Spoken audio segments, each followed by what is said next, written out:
Hello and welcome to Pro Learner. আর আমাদের আবাসিক ফরমেশন স্বপ্ননীর আবাসিক আজকে SSC GD special Hindi grammar mock test 2 number নিয়ে আলোচনা করব। চলো শুরু করা যাক। প্রথম প্রশ্ন রয়েছে কি, निम्न विकल्प में से सही पर्यायवाची शब्द समूह की पहचान करें। অর্থাৎ নিচে 4টে অপশন দেওয়া আছে, সেই অপশনের মধ্যে থেকে কোনো একটা অপশনের 3টে শব্দই একে অপরের পর্যায়বাচী। আমরা যদি অপশন ধরে এগোই আমরা দেখতে পাবো এখানে অপশন ডি হবে উত্তর। কারণ হচ্ছে দেখো, দামোদর কেশব মাধব, দামোদর কেশব মাধব এই 3টে শব্দের অর্থই হচ্ছে কি ভগবান শ্রীকৃষ্ণ। আমরা অপশনগুলো একটু আলোচনা করে দেখে নেব অপশনগুলোতে কি বলছে। প্রথম অপশন দেখো, প্রথম অপশনে ছিল কি হংস। হংস মানে কি একরকম সফেদ, এক সফেদ জল পাখি অর্থাৎ হাঁস, এক কথায় হচ্ছে হাঁস। আর ভানু কথার অর্থ হচ্ছে সূর্য, ভানু কথার অর্থ সূর্য বা প্রকাশ, তাই না? ভানু কথার অর্থ হচ্ছে সূর্য বা প্রকাশ। আর ধরা বলতে বোঝায়, ধরা বলতে পৃথিবী, ধরতি, ভূমি, এই হচ্ছে পৃথিবী। সেকেন্ড অপশন আমরা দেখব, সেকেন্ড অপশনগুলো ব্যাখ্যা করব। অপশন বি এর অপশনগুলো হচ্ছে কি তাপস, তাপস হচ্ছে কি সাধু, তপস্বী অর্থাৎ সাধু বা সন্ন্যাসী, আমরা ছবিতে দিয়ে দিয়েছি। সন্ত, সন্ত মানে হচ্ছে সজ্জন আর মহাত্মা, পরম ধার্মিক আর সাধু ব্যক্তি, অর্থাৎ পরম ধার্মিক এবং সাধু ব্যক্তিকেই আবার সন্ত বলছে, তাই না? আচ্ছা, আর খাগ মানে, খাগ মানে হচ্ছে পাখি, অতএব এটা হচ্ছে না। আচ্ছা, তারপর দেখো ভূ, ভূ মানে কি, ভূ হচ্ছে পৃথিবী, ভূ হচ্ছে পৃথিবী। আর ইলা মানেও হচ্ছে কিন্তু পৃথিবী, কিন্তু বাত মানে, বাত মানে বাক্য বা বচন, তাই না? তাহলে সঠিক উত্তর হচ্ছে কি, সঠিক উত্তর হচ্ছে অপশন ডি। তাহলে আমরা একটুখানি দেখে নেব অপশন ডি তে রয়েছে কি দামোদর কেশব মাধব, যার অর্থ দামোদর কথার অর্থ হচ্ছে ভগবান কৃষ্ণ, কেশব কথার অর্থ হচ্ছে ভগবান কৃষ্ণ, মাধব কথার অর্থ হচ্ছে ভগবান কৃষ্ণ। তাহলে উত্তর হচ্ছে কি, এখানে উত্তর আমি যেটা দেখালাম সেটা হচ্ছে কি অপশন ডি, তাই না? 12 নম্বর প্রশ্ন আলোচনা করব। 12 নম্বর প্রশ্ন, निम्न विकल्प में से सही पर्यायवाची शब्द समूह का पहचान करे। ওকে, সেম প্রশ্ন, কোনো একটা অপশনে 3টে শব্দ আছে যাদের অর্থ হচ্ছে একে অপরের পর্যায়বাচী, অর্থাৎ সিনোনিমস, সমান অর্থযুক্ত শব্দ, তাই না? তাহলে এখানে দেখো প্রথম অপশন আছে কি, প্রথম অপশনটা একটু আলোচনা করে নিই। দ্বারা, দ্বারা মানে কি, দ্বারা মানে হচ্ছে পত্নী বা স্ত্রী, তাই না? তাহলে দ্বারা শব্দের অর্থ স্ত্রী। আর বাদ শব্দের অর্থ হচ্ছে, বাদ শব্দের অর্থ হচ্ছে সার্থক বাক্য বা কথন। বহু হচ্ছে কি, বহু হচ্ছে পত্নী, জরু, পুত্র কি পত্নী মানে ছেলের বউ অথবা স্ত্রী বা জরু। আচ্ছা, নারাজ, নারাজ মানে কি, নারাজ হচ্ছে লোহা কা বান, বানটা কিন্তু লোহার তৈরি, বানটা যেটা সেটা লোহার তৈরি, নারাজ। আর পের শব্দের অর্থ হচ্ছে কি বৃক্ষ, পের শব্দের অর্থ হচ্ছে বৃক্ষ, এই হচ্ছে বৃক্ষ। সাফারি শব্দের অর্থ থেকে সফর বা যাত্রা, তুমি কোথাও যাত্রা, এখান থেকে দীঘা যাত্রা শুরু করছো, এটাকে বলছে সফর বা যাত্রা, তাই না? ওকে, অচল, অচল শব্দের অর্থ হচ্ছে কি পর্বত, অচল শব্দের অর্থ হচ্ছে পর্বত। অচল বলতে বোঝায় যাকে গতিহীন, চিরস্থায়ী পর্বত। আর নগ শব্দের অর্থ কিন্তু পাহাড় বা পর্বত, আর পাহাড় শব্দের অর্থ পাহাড়।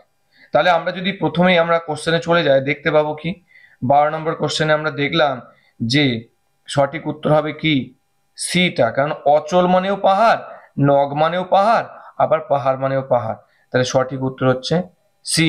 তাহলে এগুলো হচ্ছে একে অপরের পর্যায়বাচী। 13 নম্বর প্রশ্নে চলে যাবো আমরা। নিম্ন में से कौन सा शब्द ঘর का পর্যায়বাচী নেই। ঘর, ঘরের পর্যায়বাচী নয় কোনটা? আমরা ঘর মানে ঘরের পর্যায়বাচী কয়েকটা দেখে নিই।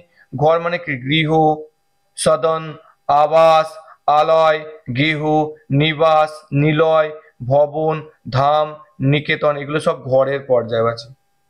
তাহলে এখানে দেখো নিলয় মানেও ঘর, সদন মানেও ঘর, ভবন মানেও ঘর, কিন্তু নিশা মানে কি?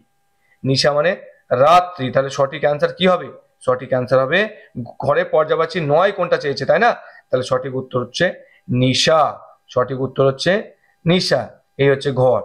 আর নিশা মানে কি বলেছিলাম? নিশা মানে রাত। নিশা মানে রাত। আচ্ছা 14 নম্বর দেখো, निम्न में से कौन सा शब्द অমৃত का পর্যায়বাচী নেই? অমৃত, অমৃত হচ্ছে এক ধরনের পানীয় যা খেলে অমরত্ব লাভ হয়। ঠিক আছে, তাহলে অমৃতের পর্যায়বাচী নয় কোনটা বলেছে?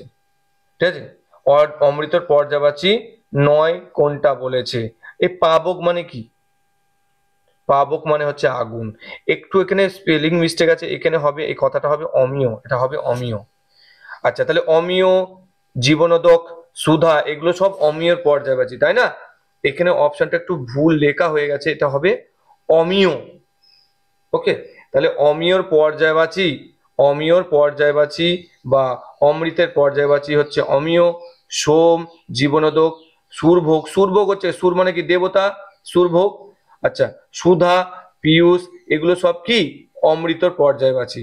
তাহলে নয় কোনটা চেয়েছে? সঠিক উত্তর হচ্ছে সি, তার মানে হচ্ছে পাবক। পাবক মানে আমরা কি জানি? পাবক মানে হচ্ছে অগ্নি। পাবক মানে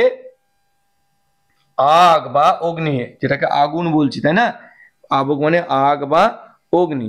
15 নম্বর প্রশ্ন দেখবো, निम्न विकल्पों में से सही पर्यायवाची शब्द समूहों का पहचान करे। ওকে, সেই পর্যায়বাচী শব্দের পহচান করে। এই সেম প্রশ্ন, একটা অপশনের তিনটে শব্দই কিন্তু একে অপরের পর্যায়বাচী। ওকে, 15 নম্বর প্রশ্নে দেখবো কি, এইখানে একটু অপশনটা দেখো, আমি প্রথমেই অ্যান্সারটা বলে নিই। মিন, জল, জীবন, সাফারি, এই তিনটের মানেই কিন্তু হচ্ছে মাছ। মিন, জল, জীবন, সাফারি, এই তিনটের মানেই হচ্ছে মাছ। তাহলে এটা হচ্ছে সঠিক উত্তর। আমি অপশনগুলো এবার দেখে নিই, এর মানেগুলো দেখে। নেত্র, প্রথম অপশনের আছে কি নেত্র মানে কি আঁখ, অর্থাৎ চোখ। আঁখ কথার অর্থ হচ্ছে চোখ। আচ্ছা বাসব কথার অর্থ কি? বাসব কা অর্থ হচ্ছে ইন্দ্রদেব। ইন্দ্রদেব যিনি বসুও কা স্বামী যাকে বলা হচ্ছে, এই হচ্ছে ইন্দ্রদেব, ভগবান শ্রী ইন্দ্রদেব।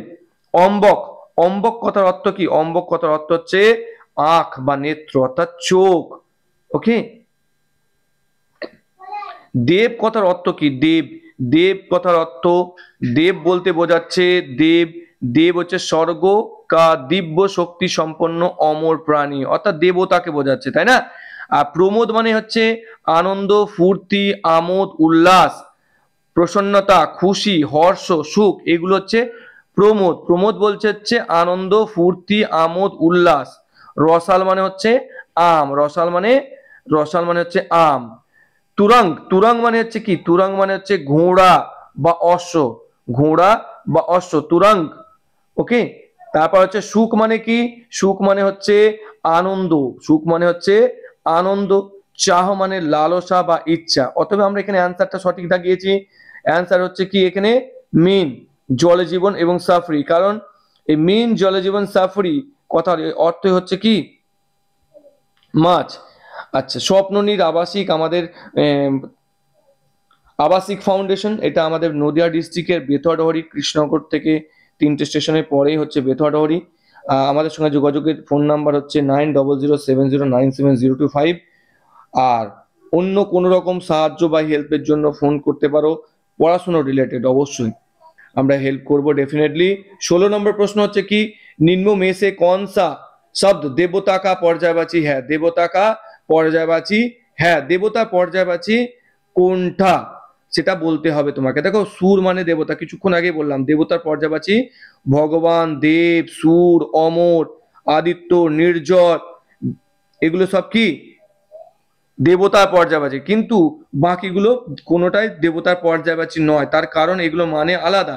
কঞ্জ মানে হচ্ছে কি? কঞ্জ মানে হচ্ছে কমল অর্থাৎ পদ্ম। ধাম কথা অর্থ হচ্ছে কি?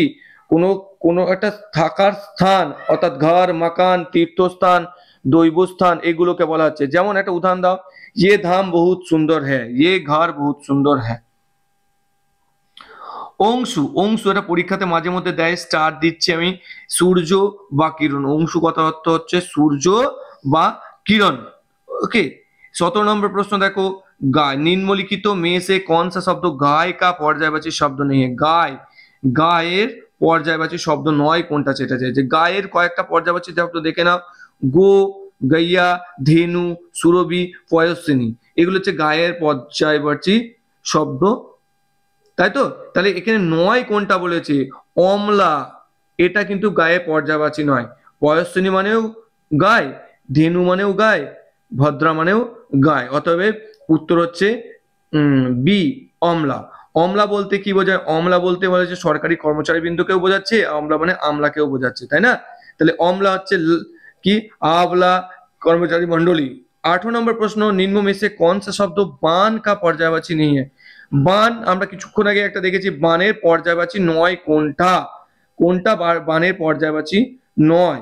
দেখো, বানের পর্যায়বাচী নয় হচ্ছে অভিযান। অভিযান মানে কোনো একটা যাত্রা, ঠিক আছে? কোনো একটা যাত্রা, কোনো একটা মানে স্বচ্ছতা অভিযান যেমন একটা বিষয়, তা অভিযান কোনো একটা দলগতভাবে একটা অভিযান। তাহলে বাকিগুলো হচ্ছে কি বানের পর্যায়বাচী। তাহলে বাকিগুলো হচ্ছে বানের পর্যায়বাচী কি? সিলিমুখ, তারপর আসুগ, ইস্যু, এগুলো সব বানের পর্যায়বাচী। দেখে নেবো আমরা, বান হচ্ছে কি? বান হচ্ছে কি স্বর, তীর, নারাজ, এগুলো কি সিলিমুখ, এগুলো হচ্ছে সব বানের পর্যায়বাচী, হচ্ছে বান। আর আসুক হচ্ছে বহুত তেজ চলনে वाला और शीघ्रगामी। আসুক, ইস্যু মানে হচ্ছে কি, ঠিক আছে, অর্থাৎ আসুক মানে হচ্ছে বান, ইসুক মানে হচ্ছে বান বা তীর। অভিযান হচ্ছে দল বল সহিত চল পড়না, যেমন সৈনিক, সৈনিক আক্রমণ, চড়াই, এগুলো হচ্ছে সব কি অভিযানের উদাহরণ। এ দেখো একটা উদাহরণ দেখো, हमारी पाठशाला में स्वच्छता अभियान चलाया गया, हमारी पाठशाला में स्वच्छता अभियान चलाया गया, তাহলে স্বচ্ছতা অভিযান চলছে। 19 নম্বর প্রশ্ন, নিম্ন में से कौन सा शब्द বৃক্ষ का पर्यायवाची है? বৃক্ষের পর্যায়বাচী কোনটা সেটা তোমাদের বলতে হবে। বৃক্ষের পর্যায়বাচী শব্দ হচ্ছে পাদক। বৃক্ষ পর্যায়বাচী কয়েকটা দেখে নি, পের, তরু, বিটপ, পাদপ, দুমড়ো, এটা পরীক্ষাতে প্রশ্ন দেয়, দুমড়ো মানে কি? এগুলো গাছ, ঠিক আছে, অগম, শাখি, এগুলো সব হচ্ছে বৃক্ষের পর্যায়বাচী, অর্থাৎ প্লান্ট, গাছের পর্যায়বাচী। তাহলে এখানে সঠিক উত্তর হচ্ছে পাদপ। কিন্তু দ্বারা, অমিয় বা প্রসূন হবে না। দ্বারা মানে আমরা জানি কি স্ত্রী, অমিয় মানে হচ্ছে কি? অমিয় মানে হচ্ছে তোমার অমৃত, প্রসূন মানে হচ্ছে ফুল। ওকে, তাহলে দ্বারা হচ্ছে কি? দ্বারা হচ্ছে পত্নী, স্ত্রী, ভার্যা। অমিয় হচ্ছে সুধা বা অমৃত। আর প্রসূন মানে হচ্ছে কি? প্রসূন কথা অর্থ ফুল বা পুষ্প, প্রসূন বলতে ফুল বা পুষ্প। উদাহরণ দেখো, বাগিচা মে তরা তরা কি প্রসূন খিলে হ্যাঁ, অর্থাৎ বাগানে সুন্দর সুন্দর মানে বিভিন্ন রকম ফুল ফুটেছে। 20 নম্বর প্রশ্নতে কি দেখবো আমরা, নিম্ন में से कौन सा शब्द रात्रि का पर्यायवाची है? রাত্রি পর্যায়বাচী কোনগুলো? রাত্রি পর্যায়বাচী আগে দেখে নি, এখানে কি আছে? নিশা হচ্ছে কি? নিশা বলতে ওই রাত্রি বলতে বোঝায় রাত, নিশা, রাজনী, যামিনী, বিভাবরী, সর্বরী, এগুলো কি সব রাত্রি পর্যায়বাচী। তাহলে এখানে নিচের কোনটা রাত্রি পর্যায়বাচী? নিশা হচ্ছে রাত্রি পর্যায়বাচী, বাকিগুলো কিন্তু রাত্রি পর্যায়বাচী নয়।